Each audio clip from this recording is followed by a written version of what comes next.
بسم اللہ الرحمن الرحیم۔ میں ہوں عرفان حیدر اور آج کا میرا موضوع ہے وہ ہے مائل سٹون متس، کہ بچہ کس عمر کے حصے میں کتنے مہینے کے اوپر کیا اس کے مائل سٹونز ہیں، اور اگر جو مائل سٹونز مس ہوتے ہیں تو اس سے کیا مسائل پیدا ہو رہے ہیں۔ اس کے اندر میں یہ بات کہنے کی جسارت کروں گا کہ آج کل سائیکالوجسٹ کی ایک فوج تیار ہو رہی ہے۔ اس فوج کا جو تعلق ہے خاص طور پر بچوں کی پیدائش سے لے کر ان کے بڑے ہونے کے درمیان، یہ زیادہ تر کتابی معلومات کے اوپر مبنی ہے۔ کوئی دنیا جہاں میں کسی جگہ کے اوپر کچھ سائیکومیٹرک اسکیلز بنے ہیں اور ان کے اندر یہ کہیں لکھ دیا گیا ہے کہ ایک بچے کو اتنے مہینے کی ایج کے اندر یہ کرنا چاہیے، اتنے مہینے کی ایج کے اوپر یہ کرنا چاہیے، اتنے سال کا ہو جائے تو اس کو یہ کرنا چاہیے، اتنے سال کے اوپر اس کو بیٹھنا چاہیے، اس پہ چلنا چاہیے، بولنا چاہیے، چیخنا چاہیے، فائن موٹر اسکلز ایسی ہونی چاہیے اور دوسری موٹر اسکلز ایسے ہونی چاہیے۔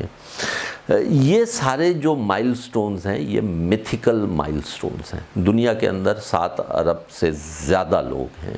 اور بچے جو ہیں 7 ارب لوگ ہیں تو تقریباً 4-5 ارب گھرانے ہوں گے۔ ہر گھرانے کے پریشرز الگ ہیں، ہر علاقہ کے پریشرز الگ ہیں۔ بچوں کے سوشلائز کیسے کرتے ہیں، ان کو کیا اسٹیمولائے ملتے ہیں، کیسی نیچر سے ایکسپوجر ہے،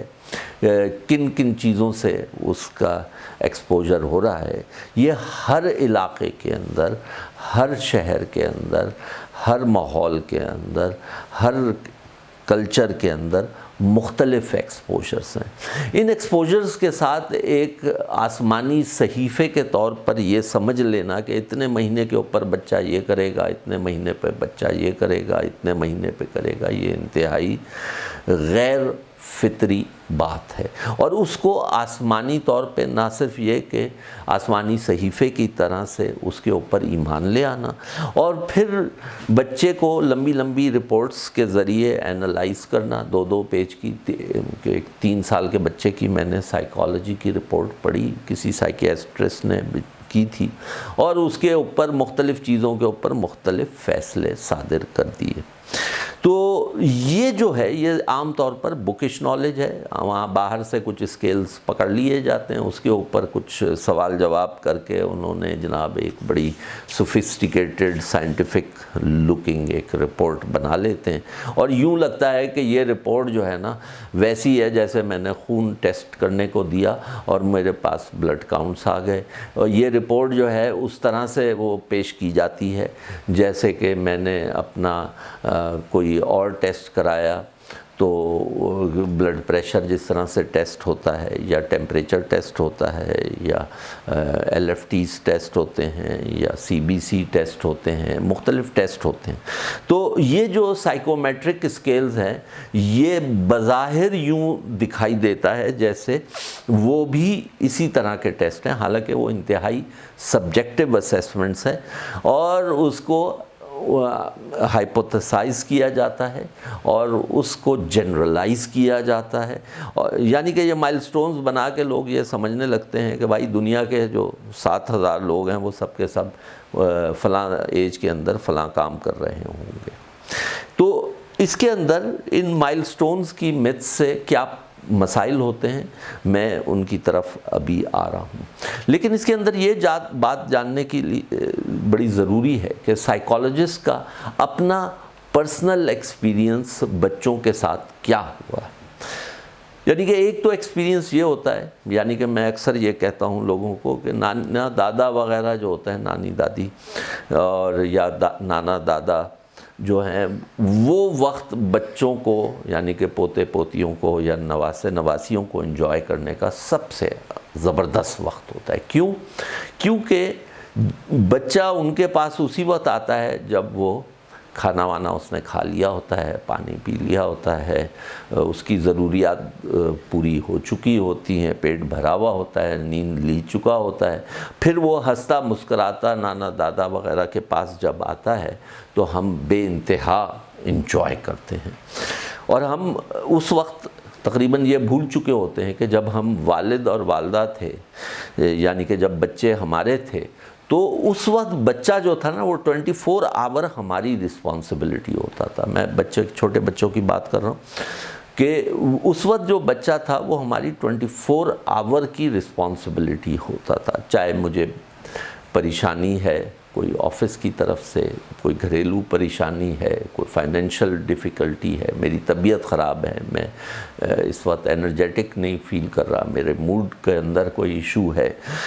لیکن بچہ تو بچہ ہوتا ہے، اس کی ضروریات اپنی جگہ ہوتی ہیں، وہ ایک اور وہ بچہ جو ہے اس وقت زیادہ شور مچاتا ہے، زیادہ ماں باپ کو تنگ کرتا ہے جب وہ ان کو ڈسٹرب دیکھتا ہے۔ تو یہ جو پریشرز ہوتے ہیں، جو 24 آور کیئرنگ کے پریشرز ہوتے ہیں، یہ صرف ماں باپ ہی ایکسپیرینس کر سکتے ہیں، یا وہ ہی ایکسپیرینس کر سکتا ہے جو 24 گھنٹے بچوں کے ساتھ ہے۔ اور پھر اس کے اوپر اگر ایک اوپر تلے کے 1 2 3 بچے ہو جائیں تو اس کے اندر جو سٹریس اور پریشانی ہوتی ہے، جب فلو ہوگا تو پھر ایک بچے کو ہوگا، اس سے دوسرے کو لگے گا، تیسرے کو لگے گا، اور خود ماں باپ کو بھی لگا ہوا ہوگا۔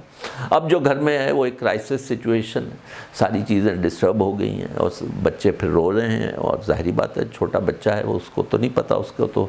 بریدنگ میں مشکل ہو رہی ہے۔ تو یہ جو پریشرز ہیں، جو فزیکل لائف کے، جو ایکچول لائف کے پریشرز ہوتے ہیں، وہ بہت ہی سیریس ہوتے ہیں۔ اسی وجہ سے میں کہہ رہا تھا کہ وہ نانا دادا کی ایج اس لیے بڑی پریویلیج ہوتی ہے،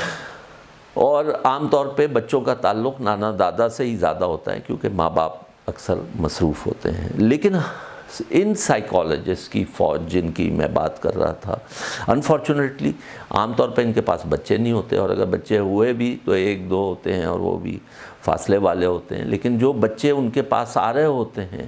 ٹیسٹنگ کے لیے، وہ بچے، ان کے کتنے بہن بھائی ہیں، ان کی عمر میں کتنا فرق ہے، وہ کس ماحول میں رہتے ہیں، اس گھر کے اندر کیا سٹریسز اور پریشانیاں ہیں، بچے کی اپنی پیدائش کے وقت یا دوسری میڈیکل کنڈیشنز کی وجہ سے کیا مسائل رہے ہیں، والدین کے کیا میڈیکل مسائل ہیں، یہ سارے وہ پریشرز ہیں جن کو جب تک آپ اچھی طرح سے نہیں جانتے اس وقت تک آپ اس پوزیشن میں نہیں ہوتے۔ اکثر دفعہ میں یہ بات بھی کہتا ہوں کہ سائیکالوجسٹ اس سائیکالوجسٹ کو دکھانا چاہیے جس کے کم از کم 3 4 بچے ہوں، اور جس کی اپنی زندگی اپنے میاں کے ساتھ پچھلے کم از کم 10 15 سال سے ریزنیبلی ویل چل رہی ہو، کیونکہ دوسرا آدمی کس طرح سے کسی کو سائیکولوجیکلی گائیڈ کر سکتا ہے جب وہ خود ہی سائیکولوجیکلی اپنے مسائل کو حل نہیں کر پایا۔ تو زندگی کے اندر جو ہمارے فیملی کے پریشرز ہوتے ہیں اور سائیکالوجی جو بچے کی بن رہی ہوتی ہے، وہ اس لحاظ سے بہت ڈیفرنٹ ہوتی ہے۔ اس ساری بات کا مقصد میرا یہ کہنے کا اس وجہ سے بھی ہے کہ یہ جو مائل سٹونز کی مت ہے کہ بچہ جو ہے فلاں وقت پہ یہ کرے گا، فلاں، بھائی آپ کے 3 بچے ہیں، ٹھیک ہے، یا 4 بچے ہیں، اور ان میں سے کسی ایک کو میڈیکل کوئی مسئلہ ہے اور فلو آ جاتا ہے۔ یہ تو فلو میں آسان والی بات بتا رہا ہوں نا، جو کھانسی دوا اور کف سرپ اور اینٹی الرجی سے صحیح ہو جاتا ہے، لیکن اس سے زیادہ سیریس بھی سچویشنز ہو سکتی ہیں۔ اس کی وجہ سے ساری مسائل جو گھر کے ہیں وہ تلپٹ ہو جاتے ہیں، اور جب فائنینشیل ایشوز ہوں تو مسئلہ اور بڑھ جاتا ہے، اور پھر اس کے بعد ان لاز والے ایشو ہوں اور فیملی کے ایشوز ہوں تو وہ ایک الگ مسئلہ ہو جاتا ہے۔ تو یہ مسئلے جو ہیں یہ کمپاؤنڈ ہوتے ہیں۔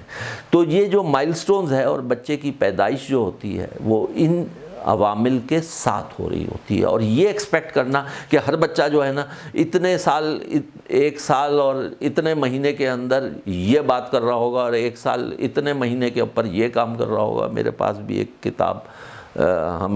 میرا بچہ پہلا جب امریکہ میں ہوا تو وہاں بھی انہوں نے ہمیں کتاب بتائی تھی، ہم بڑی ریلیجسلی اس کو فالو کرتے تھے۔ لیکن جب بچہ ان مائلسٹونز کو فالو نہیں کر رہا تو اس کے بعد ماں باپ کے اوپر ٹینشن بڑھنا شروع ہوتا ہے، اور پھر وہ کسی ایک سائیکالوجسٹ کے ہتھے لگ گیا تو اس نے مزید پریشر بڑھانا، اس نے 1.5-2 پیج کی ایک لمبی چوڑی رپورٹ داغ دینی ہے جس کے اوپر بچے کے اوپر فلاں لگا دیا اور ADHD اور یہ اور وہ اور ڈھمکانا، اور ابھی تو بچے کی نمود و نمائش شروع ہی نہیں ہوئی ہے، نشو و نما شروع ہی نہیں ہوئی ہے، اور اس کے اوپر اس کو مائلسٹونز اور ٹارگٹس اور وہ دے دیے، اور تو یہ پریشر اب بچوں کے اوپر ٹرانسمٹ ہوتا ہے۔ اور پھر جب یہی سائیکولوجیکل پریشر پیرنٹس کے اوپر، جب بچے کو آپ نے ڈے کیئر یا وہاں اسکول میں داخل کرایا اور اس کے جو بھی یونیک سرکمسٹانسز ہیں، جب ظاہری بات ہے ہر بچہ مختلف ہوتا ہے، تو اور اسکول کے اندر جو کہ بہت سارے بچے ہوتے ہیں تو وہ ان سارے بچوں کو کوشش کرتے ہیں کہ سب کو ایک ساتھ لے کر چلیں، اور ہر بچہ تو ایوری چائلڈ از ڈفرینٹ، اور کہنے کو تو چائلڈ سینٹرڈ ایجوکیشن ہے لیکن ہے ایکچولی اسٹینڈرڈائزڈ ایجوکیشن۔ وہ جو اسٹینڈرڈائزڈ کا جبر ہے وہ پیرنٹس کے اوپر ایک اور پریشر کریٹ کرتا ہے، اور اس کے بارے میں ذرا دیر میں ایک اور تفصیل سے بیان کروں گا کہ یہ جو اسکول کا پریشر ہے وہ پیرنٹ کے اوپر ایک اور بوجھ بننا شروع ہوتا ہے، اور اس کی وجہ سے